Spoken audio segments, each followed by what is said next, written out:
Let's start. Q Start, 2021, 1-3. Page 64 Number 1. Rachel walked into the door of our apartment wearing my black short skirt and my favorite blue sweater. Raquela. I saw her and thought to myself, those clothes sure look familiar. Right away she announces, I borrowed your clothes. I hope that's okay.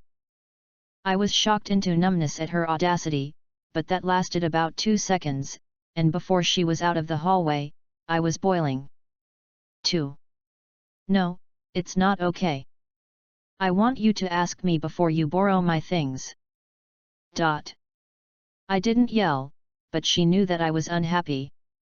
I finished eating my lunch and wondered why she thought that it was okay to walk into my room and take my clothes without checking with me. Later when I saw that she had thrown my clothes on the bed, I was bubbling up again. Page 64 Number 2. Start by realizing that you must look after yourself first, otherwise you'll be of no use to others. There's a reason why airlines tell you to fit your own oxygen mask first in case of an emergency. If you're not okay, you can't hope to be of service and assistance to others. It's not selfish, it's essential to look after yourself first. You might start to do that by learning to say no to unreasonable requests and demands on your time, and to do it guilt-free. That might take a little practice, especially if you're someone who's used to saying yes to everything that's asked of you. Next time you're feeling overburdened by other people's demands, don't feel resentful of them for asking. You're the one who said yes and put yourself in the situation, and you're the one who can change it by learning to say a guilt-free no.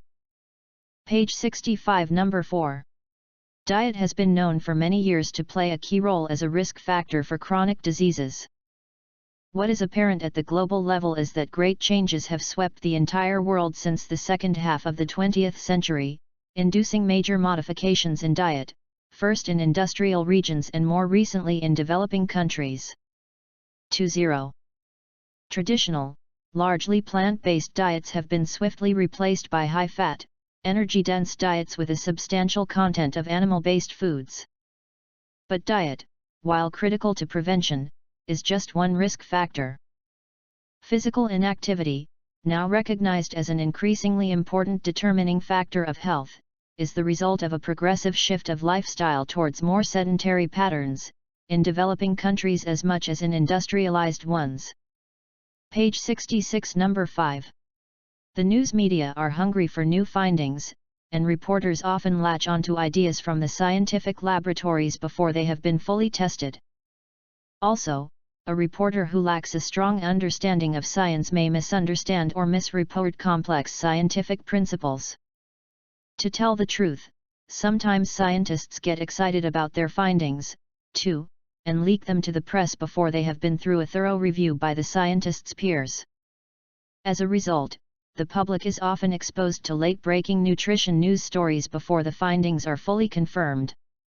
Then, when the hypothesis being tested fails to hold up to a later challenge, consumers feel betrayed by what is simply the normal course of science at work. Page 66 Number 6. Every puddle is a sign that the water has been blocked, stopped from traveling down through the ground. So if a puddle is persistent, then the first thing we can deduce is that the ground beneath the puddle is either non-porous or extremely wet. This is mainly interesting when we travel through a rural area and notice that the number of puddles suddenly increases, despite there not being any more rain in that area. This is a sign that the rocks beneath your feet have probably changed, even if the appearance of the mud has not changed.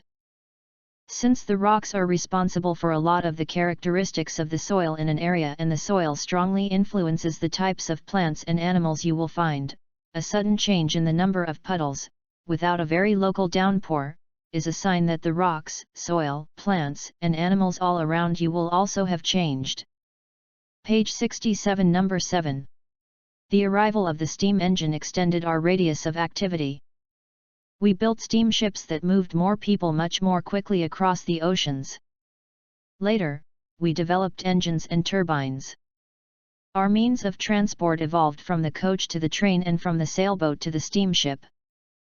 Then came the airplane, and nowadays, we even travel into space. Travel used to be something that special people did for special reasons. Today, everyone travels to the far corners of the earth without giving it a second thought. In the early 1900s, people who traveled to New York by steamship reckoned on staying a lifetime. 1900. They packed up all their possessions in cabin trunks and took them along. Today, we go to New York for the weekend, carrying only a small piece of hand luggage. Page 67, number 8. Confirmed scientific theories are often referred to as laws of nature or laws of physics, but it is important to recognize exactly what is meant by law in this case. This is not the sort of law that has to be obeyed. A scientific law cannot dictate how things should be, it simply describes them. The law of gravity does not require that, having tripped up, I should adopt a prone position on the pavement, it simply describes the phenomenon that, having tripped, I fall. Hence, if I trip and float upwards, I am not disobeying a law, it simply means that I am in an environment, e.g. in orbit, in which the phenomenon described by the law of gravity does not apply, or that the effect of gravity is countered by other forces that enable me to float upwards. The law cannot be broken in these circumstances, and can only be found to be inadequate to give a complete description of what is happening. The end. Good job.